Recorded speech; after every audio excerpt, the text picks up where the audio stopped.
ಬೆಳಗಾವಿಯಲ್ಲಿ ನಡೆದ ಮದುವೆ ಸಮಾರಂಭಕ್ಕೆ ತೆರಳಿ ವಾಪಸ್ಸಾಗುತ್ತಿದ್ದ ಮಿನಿ ಬಸ್ಸೊಂದು ರಾಷ್ಟ್ರೀಯ ಹೆದ್ದಾರಿ 52ರ ಯಲ್ಲಾಪುರ ಅರಬೈಲ್ಘಟ್ಟದ ಶಿರ್ಲೆಪಾಲ್ ಬಳಿ ನಿಯಂತ್ರಣ ತಪ್ಪಿ ಗುಡ್ಡಕ್ಕೆ ಡಿಕ್ಕಿ ಹೊಡೆದಿದೆ.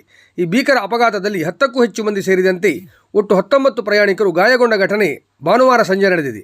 ಅರಬೈಲ್ ಗ್ರಾಮದ ನಿವಾಸಿಗಳು ಬೆಳಗಾವಿಯಲ್ಲಿ ಮದುವೆ ಮುಗಿಸಿಕೊಂಡು ಮಿನಿ ಬಸ್ ಮೂಲಕ ಊರಿಗೆ ಮರಳುತ್ತಿದ್ದರು. ತಮ್ಮ ಮನೆ ತಲುಪುವ ಕೇವಲ 2 ಕಿಲೋಮೀಟರ್ ಬಾಕಿ ಇರುವಾಗ ಶಿರ್ಲೆ ಪಾಲ್ಸ್ ರೋಡ್ ದಾಟಿದ 500 ಮೀಟರ್ ದೂರದಲ್ಲಿ ಚಾಲಕನ ನಿಯಂತ್ರಣ ತಪ್ಪಿದ ಬಸ್ ನೇರವಾಗಿ ಹೆದ್ದಾರಿ ಬದಿಯ ಗುಡ್ಡಕ್ಕೆ ಬಲವಾಗಿ ಡಿಕ್ಕಿ ಹೊಡೆದಿದೆ.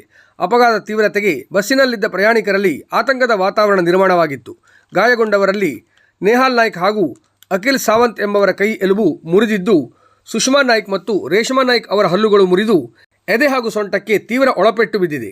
2 ವರ್ಷದ ಮಗು ನಮನ್ ಹಾಗೂ ಇತರೆ 14 ಪ್ರಯಾಣಿಕರ ತಲೆ ಮತ್ತು ಕೈಕಾಲುಗಳಿಗೆ ಗಾಯಗಳಾಗಿವೆ. ತಕ್ಷಣ ಸ್ಥಳೀಯರು ಹಾಗೂ ಸಾರ್ವಜನಿಕರು ಧಾವಿಸಿ ಗಾಯಾಳುಗಳನ್ನು ರಕ್ಷಿಸಿ ಸಮೀಪದ ಆಸ್ಪತ್ರೆಗೆ ಸಾಗಿಸಿದ್ದಾರೆ. ಘಟನೆ ಸಂಬಂಧಿಸಿದಂತೆ ಯಲ್ಲಾಪುರ ಪೊಲೀಸ್ ಠಾಣೆಯಲ್ಲಿ ಚಾಲಕನ ವಿರುದ್ಧ ಪ್ರಕರಣ ದಾಖಲಾಗಿದೆ. ಪಿಎಸ್ಐ ಸಿದ್ದಪ್ಪ ಗುಡಿ ಅವರು ಸ್ಥಳಕ್ಕೆ ಭೇಟಿ ನೀಡಿ ಪರಿಶೀಲನೆ ನಡೆಸಿದ್ದಾರೆ.